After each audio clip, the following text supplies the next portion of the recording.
Christ under the rubble. We are angry. We are broken. This should have been a time of joy. Instead, we are mourning. We are fearful. More than 20,000 killed. Thousands are still under the rubble. Close to 9,000 children killed in the most brutal ways. Day after day, 1.9 million displaced, hundreds of thousands of homes destroyed. Gaza, as we know it, no longer exists. This is an annihilation. This is a genocide. The world is watching. Churches are watching. The people of Gaza are sending live images of their own execution. Maybe the world cares, but it goes on. We are asking here, could this be our fate in Bethlehem, in Ramallah, in Jenin? Is this our destiny too? We are tormented by the silence of the world. Leaders of the so-called free lined up one after the other to give the green light for this genocide against a captive population. They gave the cover. Not only did they make sure to pay the bill in advance, they veiled the truth and context, providing the political cover. And yet another layer has been added, the theological cover, with the Western Church stepping into the spotlight.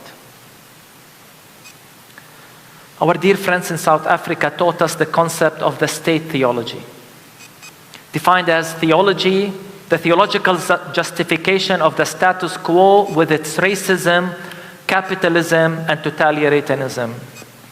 It does so by misusing theological concepts and biblical texts for its own political purposes. Here in Palestine, the Bible is weaponized against us. Our very own sacred text. In our terminology in Palestine, we speak of the empire.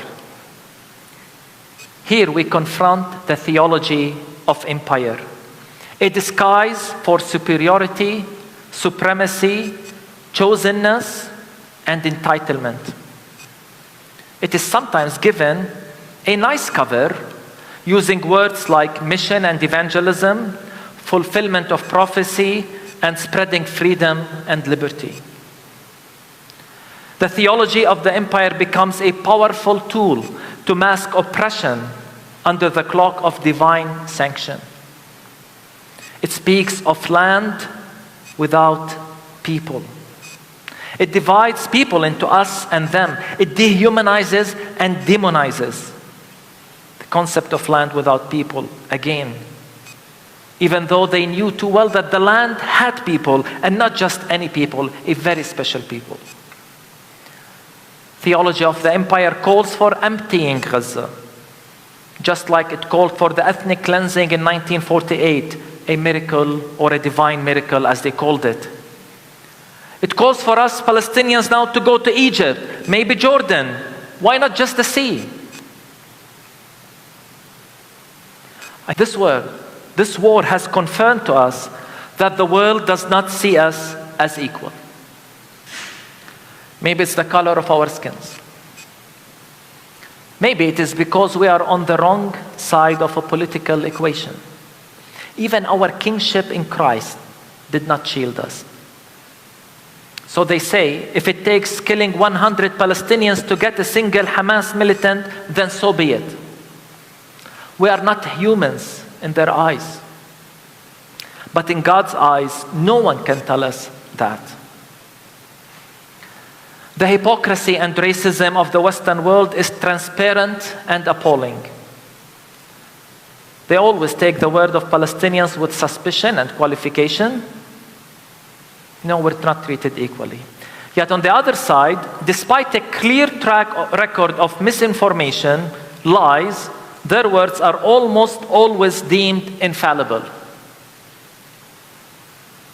To our European friends, I never ever want to hear you lecture us on human rights or international law again.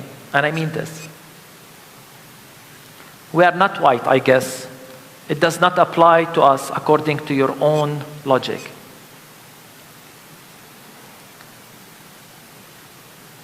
In this war, the many Christians in the Western world made sure the empire has the theology needed. It is that self-defense, we were told. And I continue to ask, how is the killing of 9,000 children self-defense? How is the displacement of 1.9 million Palestinians self-defense? In the shadow of the empire, they turned the colonizer into the victim and the colonized into the aggressor. Have we forgotten that the state they talked to, that state was built on the ruins of the towns and villages of those very same Gazans? Have they forgot that? We are outraged by the complicity of the church. Let it be clear, friends. Silence is complicity. And empty calls for peace without a ceasefire and end to occupation, and the shallow words of empathy without direct action, all under the banner of complicity. So here is my message. Gaza today has become the moral compass of the world. Gaza was hell before October 7th, and the world was silent. Should we be surprised that they're silenced now? If you are not appalled by what is happening in Gaza, if you are not shaken to your core, there is something wrong with your humanity. And if we as Christians are not outraged by the genocide, by the weaponization of the Bible to justify it, there is something wrong with our Christian witness, and we are compromising the credibility of our gospel message. If you fail to call this a genocide, it is on you. It is a sin and a darkness you willingly embrace. Some have not even called for a ceasefire. I'm talking about churches. I feel sorry for you. We will be okay. Despite the immense blow we have endured, we the Palestinians will recover.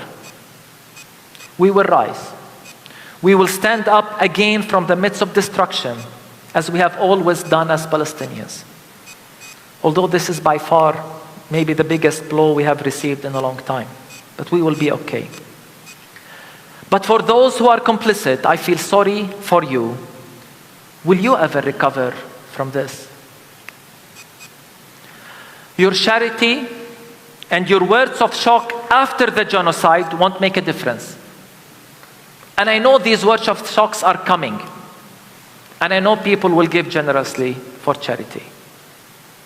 But your words won't make a difference. Words of regret won't suffice for you. And let me say it, we will not accept your apology after the genocide. What has been done has been done. I want you to look at the mirror and ask, where was I when Gaza was going through a genocide?